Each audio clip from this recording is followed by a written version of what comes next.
Okay? Ito ha, bago lang ito mga kaklir ha. Ito. This is Trillanes Civil Society Group File, Plunder, Graph Wraps, and versus VP Sara. That's January 21, 2026. So, sabi dito, okay, former Senator Antonio Sana Trillanes IV and members of the Civil Society Group have filed plunder and graph complaints against Vice President Sara Duterte over the alleged misuse of her office's confidential funds and other anomalies during her stints as Education Secretary and Davao City Mayor.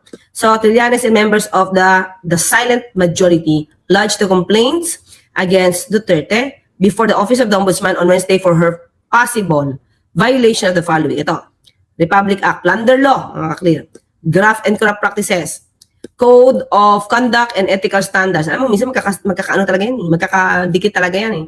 Magkakaugnay mga yan, mga clear. Direct and indirect bribery, Anti-Money Laundering Act. Nako, dapat mas ano sila dito. Mas matibay sila dito. Nako, AMLAC. Hindi ko na alam, mga kaklir, hindi ko matandaan ha. Kasi, hindi ba si, ito si Sentry ay nagpal na ng plunder. Tingnan natin yung una na niyang plunder eh, ha? Ang tanong natin,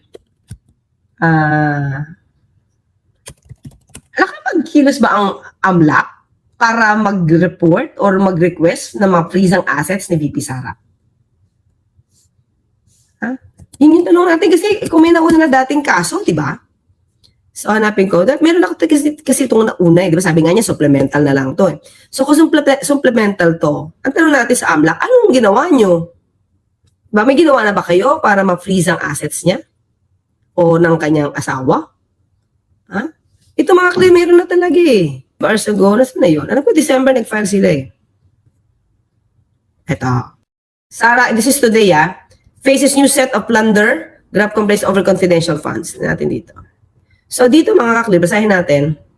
Ang sinampa niya, this new filing encompasses alleged anomalies during Duterte's tenure as Secretary, ito na, DepEd, Secretary of DepEd, and as Mayor of Davao City, including allegations of receiving funds from personalities linked, ito nabanggit niya na to mga clear, linked to the illegal drug trade, yun kay Sami Uy, di ba?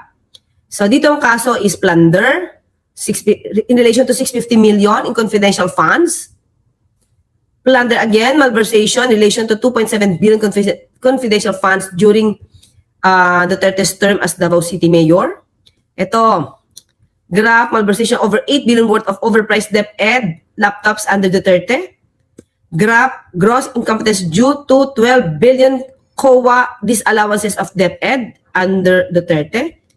7 billion, dami pala 7 billion in unliquidated cash advances of DepEd when Duterte was Secretary. Gross incompetence because only 192 classrooms were built out of 6,000 target during her DepEd. Ito mga kliyente, hindi ako sigurado dito.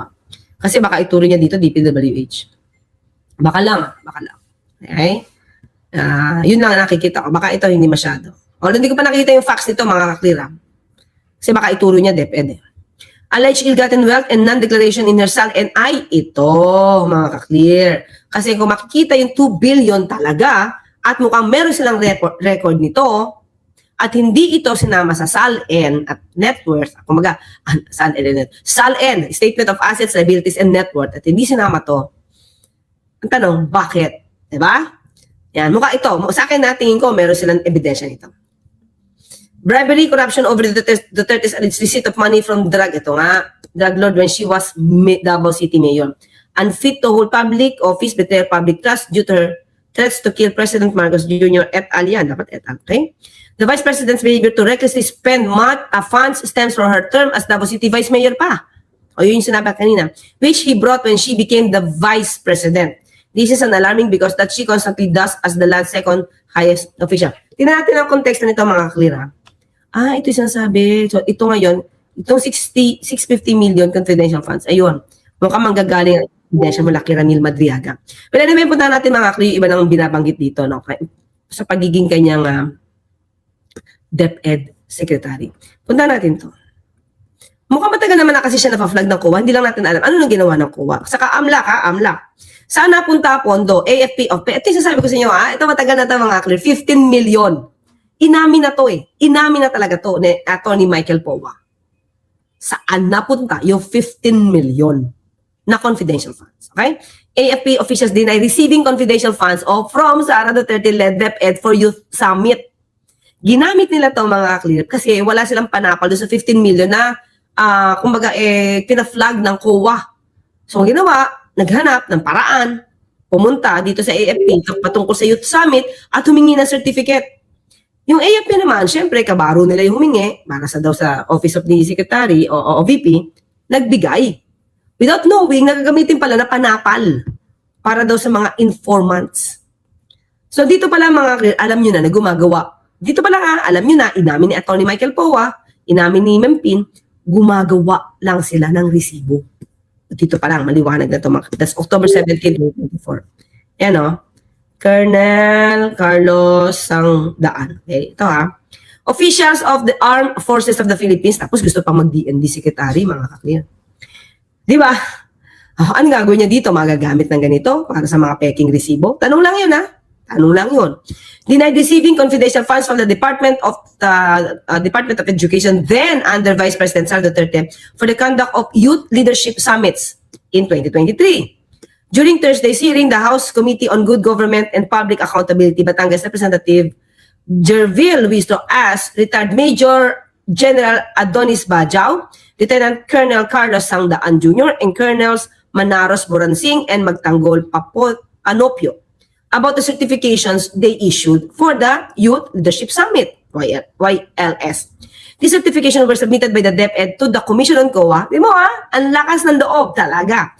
To justify the utilization of 15 million in confidential funds in paying rewards to informants. Yan yung nilagay nila. So kung dito pala marunong na silang gumawa ng mga peking resibo, nagpapanggap, what more yung iba pang halaga. Diba? I was asked by the Office of the Secretary to ask for the certification coming from these units. But it is clear to them or even to me that no funds are involved. Meaning, no funds are released to these units. So, yung humingi, ito mga the statement of Bajao, Sandaan, Borasing, and Panopio that no DepEd confidential funds were used in the YLS was confirmed by General Nolasco Mempin. Walang ginamit. Pati yung humingi ng certificate, wala. Alam niyo, walang pondo para dito. Walang confidential funds na ginamit para sa informants. Pero, ayan makikita mo talaga yung pattern, mga kaklir. So dito, I was asked by the Office of the Secretary, sino Secretary? Vice President Sara Duterte, to ask for the certification coming from the units, but it is clear to them, or even to me, that no funds are involved, meaning no funds are released to these units. What the Office of the Secretary just wanted to know is the product of the result of the collaboration of various stakeholders, including DepEd, with regard to our youth. So it is clear that DepEd has not released any single centavo to the conduct of YLS. Pero, itong pondo na to, mga klib, ginamit ng OVP, ginamit ng ni Atty. Poa para pagtakpan to justify yung nagastos na 15 million pesos. Ganon sila lumalabas na nagtatrabaho dito under KVP Sara. Diba? Kaya nga siguro yung mga questionable na sila Mary Grace Priatos Diba? Sila Tempura, meron pang Chel Jokno, meron pang Marian Rivera. Diba? Ito yun, kung sanay silang gumawa nito, mga kaklir, at hindi sila natatakot gumawa ng resibo, gagawin nila yun. Yun ang lumalabas. COA confirmed, Atty. Gloria Camora confirmed that the 15 million used as rewards for informants was part of the 75 million. COA representative nilagay, pinakita ng COA, ng OVP, na yung 15 million ay parte ng 75 million confidential funds that COA flag for lack of documentation. Lagi silang walang documents, mga ang OVP. Kumbaga, ang mga organisasyon, institusyon na under KVP, Sara, kahit si Mayor, itong problema ng COA. Laging kulang sa pagre-report. Laging walang document. Okay, maliban dyan, mga clear, ito pa. Ito Dami niya ng ganito, hindi pa rin nadadala, mga kaklir. Yan.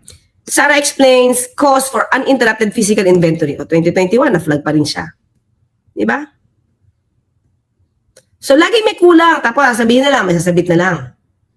Within a certain period, Yan na, the COA flagged the city government here for its failure to provide satisfactory disclosure of 9.48 billion or 40.1% of 26.6 billion in total recorded as of the end of December last year.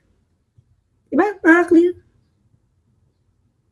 Eh, no, laging kulang was failed to conduct timely physical inventory of at least 9.48 billion worth of assets due to restrictions brought about, sabi na, due to restrictions. Pero hindi lang ito nag-iisa, hindi isolated case to. Ito pa, mga clear.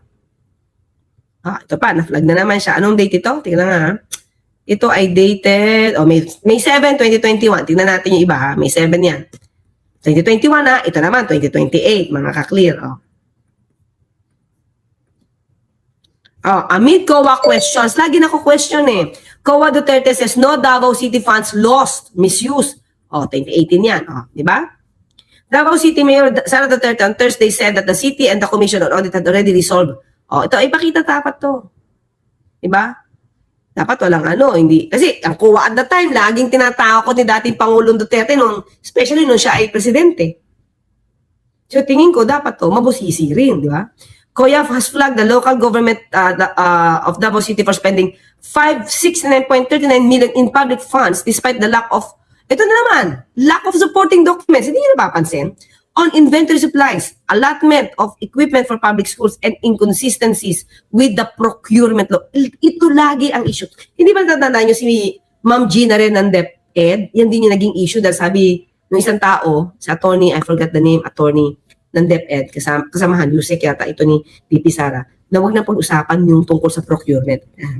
Diba? Teka lang natin. Yung nabibigyan ng yung sobre, diba? Ayaw niya sumunod na hindi dapat naaayon sa procurement law. Pero dahil doon, ayun, tanggal siya. Hindi siya marunong makisama Diba? So, ayun, si Mercado, si Ma'am Gloria Mercado.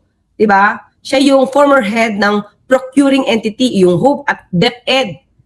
Indicated that she opposed suggestions to allow bidders. No?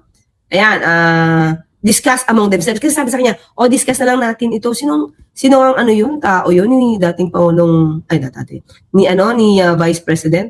May tao siya na sinabihan to si Ma'am Gloria Humamil Mercado na pag-usapan na lang yan, let them discuss among themselves yung tungkol sa procurement. Ayaw pumayag ni Ma'am Gloria.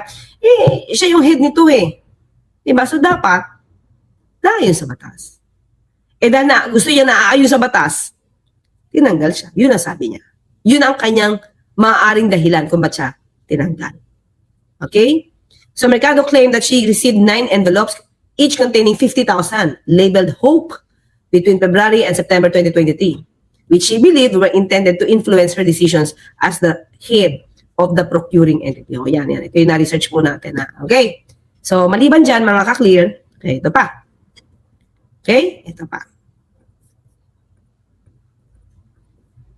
Ayan. So, malamang, sino ba sumunod sa kanya? Si October 18, 2023. Pero most probably, itong pag-flag nito, mga clear, ay panahon pa ni VP Sara. If ever man, kasi 2023, pero na-flag ng COA. So, kundi ito kay VP Sara, sa kapatid na naman niya, di ba? Ganun State auditors have flagged Davao City government for 6.45 million expenditures in 2022. So, mas probably kay VP Sara pa to. Which are deemed inappropriately charged against its development fund. So, di ba parang wala silang pakialam kung hindi dapat ba, ano dapat ang rules. Wala. Diba? Nadala nga daw nila ito sa pagiging vice president niya. Kasi siguro wala nga nagdidemanda. Expenditures totaling 6.45 million were inappropriately charged against the 20% development fund, not in accordance with the guidelines set forth under the DBM, DOF, DIL Joint Memorandum Circular Number 1. Kaya at the time, syempre, presidente yung patay niya. So, imagine yung mga clear. Ito yun ito yung maraming na question. Diba? Kaya sabi niya, diba? Sabi nga ni Vice Presidente kay Pangulo, parang she will teach them to command. Parang, diba? Parang ang Pangulo daw, hindi parang umaaktong Pangulo o hindi kayo magpakapangulo. Paano kung ito yung Pangulo? Laging may COA flag. Laging kulang sa records. Laging may question tungkol sa procurement. May nawawala mga papel, mga dokumento, mga assets. O another one, ito, September 13, 2022. COA flags Davao City's donations, record keeping during Sara Duterte's watch. Saan na pupunta? Di ba? In 2021 report, auditors said that donations mostly meant as COVID-19 pandemic relief aid were exposed to the risk of lost, mishandling, and misappropriations. The donations were received by the city government during the last full year of the administration of then Mayor and now Vice President and Education Secretary Sara Duterte. The copy of the annual audit report was sent to Duterte on May 20 by COA Davao Region Officer in Charge, Emilio Asi Jr., days after the elections and just before the Mayor assumed office as Vice President. In the report, the auditors noted that the city government also adjusted its property inventory list by removing some of the 188.814 million worth of local government property from the list on June 30, 2021 and November 29, 2021. The auditors said they found several vehicles donated to the city government unlisted. Nawawala. Several vehicles, hindi nakalista. No? Hindi nakalista sa motor vehicles and grants and donations in kind. Saan napunta? Yeah, saan napunta? Vehicles donated to the city government in 2021 were unrecorded. One land ambulance for JAC 12-seater modified comfort edition ambulances from Chinese embassy. 5 12-seater JAC vans from the Chinese embassy. 17 JAC van from the Chinese embassy. Nasaan to? Diba, COA said that the vehicles were covered by deed of donation and given that the ownership of the vehicles was already transferred to the local government. This should be recorded in the books of accounts. Diba?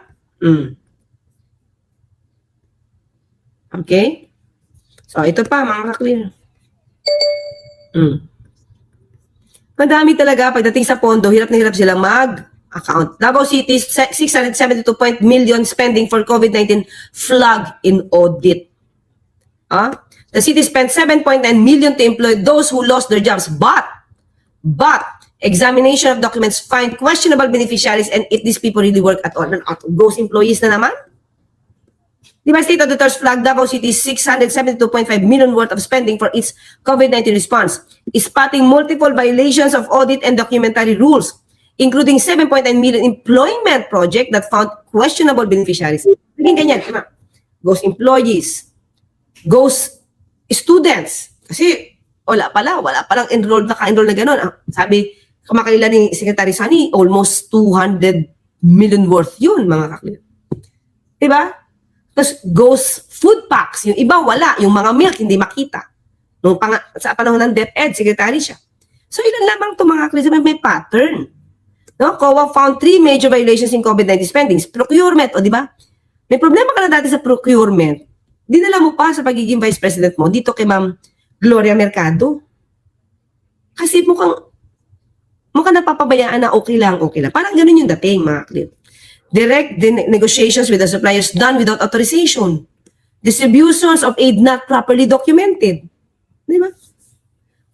There was a 309 million worth of disbursements vouchers to local food and construction suppliers that COA found to have been directly negotiated without authorities. Ang lakas ng loob nila.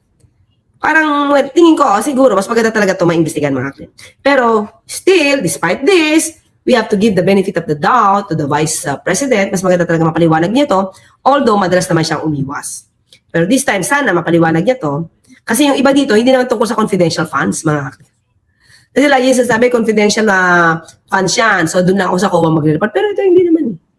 DepEd Secretary ka, tapos naging mayor ka. Siyempre, siguro sabihin na naman yung confidential funds sa pagiging mayor. Pero tingin ko sa akin, mga kaklir, dapat talaga ito na mabusisi. Kasi malaki yun, billions yun.